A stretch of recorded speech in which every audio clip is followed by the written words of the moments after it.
इस वक्त की बड़ी खबर, करनाल पानीपत के कुछ छात्र वापस लौटे हैं। हिमांशु नारक हमें जानकारी भी दे रहे थे कि एमबीबीएस की पढ़ाई के लिए भी यूक्रेन में बच्चे जाते हैं, छात्र जाते हैं पढ़ने के लिए। लेकिन जब ये जंग की बात हो रही थी, कुछ तो स्टूडेंट्स वापस आ गए, लेकिन कुछ अभी भी फंसे हो सकते हैं। हिमांशु, और क्या जानकारी आप दे रहे थे? हिमांशु।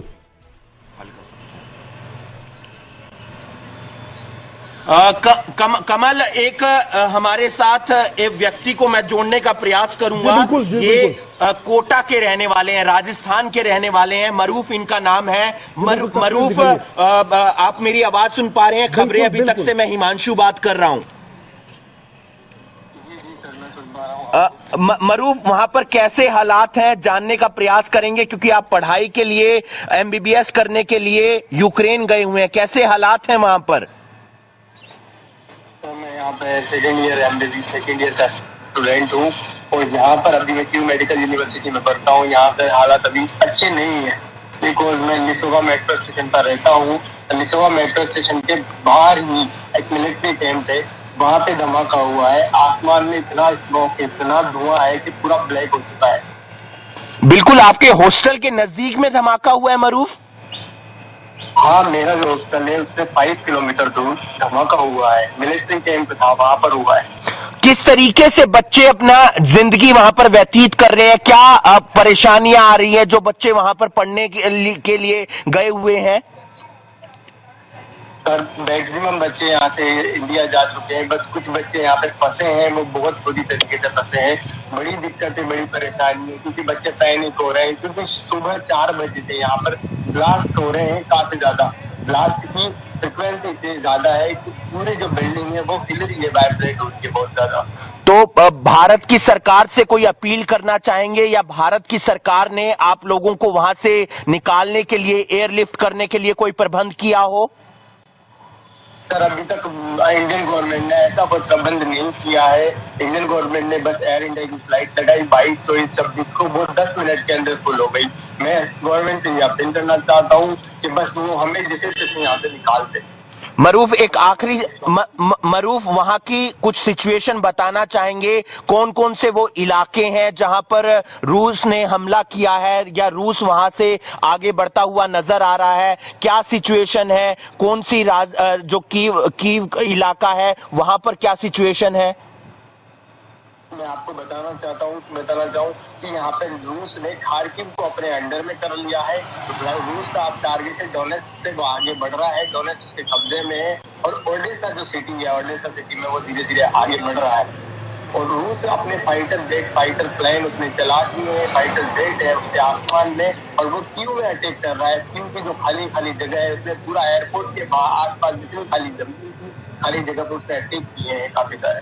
मरूफ, वो कौन कितने बच्चे हैं पूरे भारत से? आप कोटा राजस्थान के रहने वाले हैं, हरियाणा के भी बहुत बच्चे हैं, क्योंकि एमबीबीएस की पढ़ाई यहाँ पर करने आते हैं। कितने बच्चे होंगे जो अभी भी वहां पर फंसे हुए होंगे?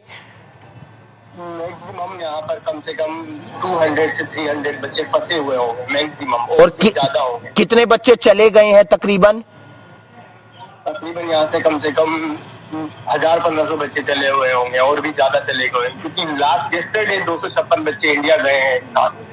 मरूफ, अपना ध्यान रखिएगा, अपने साथियों का ध्यान रखिएगा। हम आपसे संपर्क करेंगे, और एक जिम्मेदार संस्थान होने के नाते, एक जिम्मेदार नागरिक होने के नाते हम भारत सरकार से अपील करेंगे कि जो भी तमाम वहां पर नागरिक फंसे हुए हैं, उन्हें बचाने का प्रयास करेगी भारत सरकार। जी कमल। और इस वक्त की बड़ी खबर दर्शकों को बता दें, हिमांशु जुड़े रहेंगे हमारे साथ। इस वक्त की बड़ी खबर यह है कि हमने एक छात्र से बात की है जो कि यूक्रेन में है। बताया गया कि हॉस्टल के पास धमाका हुआ है, यूक्रेन में हालात बहुत खराब हो गए। भारत सरकार से अपील की गई है कि जो भी छात्र वहां पर फंसे हैं उनको बाहर निकाला जाए। जो छात्र हमारे साथ मशरूफ जुड़ा, उसने भी बताया कि हालात खराब हो चुके हैं यूक्रेन में। भारतीय छात्र ने कहा जो फंसा हुआ है, यहां पर कुछ बच्चे अभी फंसे हुए हैं, और हॉस्टल के पास धमाका हुआ है, बड़ा धमाके की आवाज सुनाई दे रही है। ये खबरें अभी तक पर एक्सक्लूसिव आप देख पा रहे हैं। यूक्रेन में जो भारतीय छात्र फंसे हैं, उन्होंने कहा है कि वहां पर हालात खराब हो गए और इस वक्त उनको निकालने की बहुत जरूरत है। यहां पर कुछ बच्चे फंसे हुए हैं, हॉस्टल के पास धमाका हुआ, ये बात कही गई है, ये बात भी कही गई है। कि हॉस्टल के नजदीक धमाका हुआ है। एक बार फिर से हम चलते हैं हिमांशु नारे के पास। हिमांशु, बहुत चिंता हो रही है भारतीय छात्रों के लिहाज से, जो अभिभावक यहाँ पर भारत में रह रहे होंगे वो बहुत चिंतित होंगे। हिमांशु, एक बार फिर से दर्शकों को बताइए क्या बातचीत में कहा इस छात्र के बारे में बताइए, छात्र कौन है, क्या कुछ इसकी ओर से कहा गया है, तमाम जानकारी दर्शकों से साझा कीजिए, क्योंकि बहुत बड़ा चिंता का विषय हरियाणा के लिए बन चुका है। हरियाणा सरकार को भी भारत सरकार से, विदेश मंत्रालय से संपर्क करना होगा कि यहां हरियाणा के छात्रों के लिए मदद की जाए, पूरे भारत के छात्रों के लिए मदद के लिए बहुत तेज गति से काम किया जाए। हिमांशु।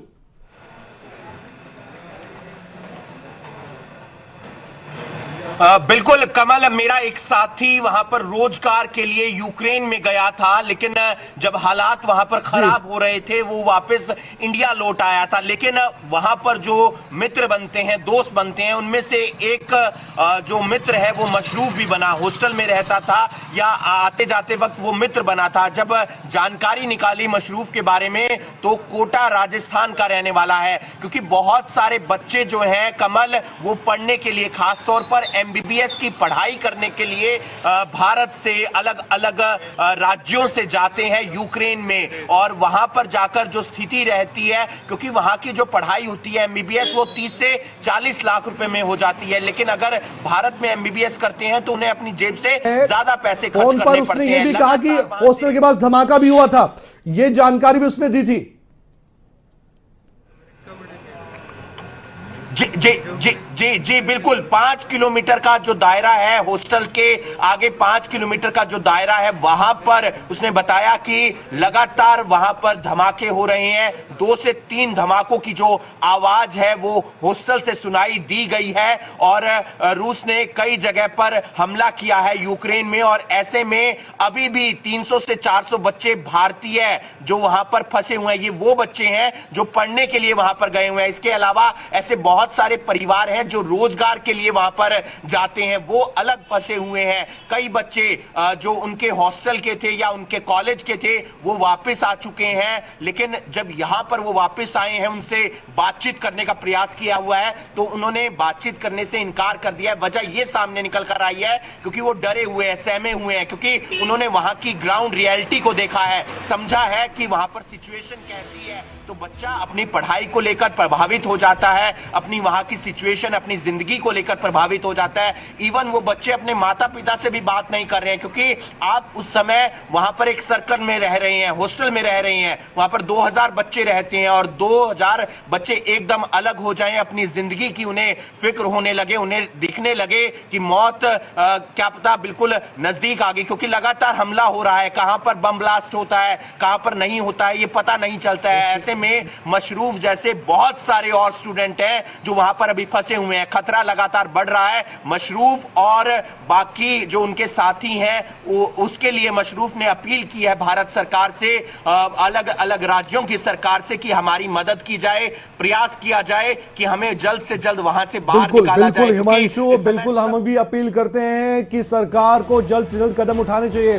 भारतीय छात्र सहमे हुए हैं, भारतीय छात्र डरे हुए हैं, भारतीय छात्र कह रहे हैं, और हमने बातचीत की यूक्रेन में फंसे एक छात्र से। हमारे संवाददाता हिमांशु नारंग ने जब उनसे बातचीत की, उन्होंने कहा कि हॉस्टल के नजदीक धमाका हम सुन पा रहे हैं, हम डरे हुए हैं, सरकार को हमारे लिए जरूर अब कोशिश करनी चाहिए कि हमें और दूसरे छात्रों को बाहर निकाला जाए।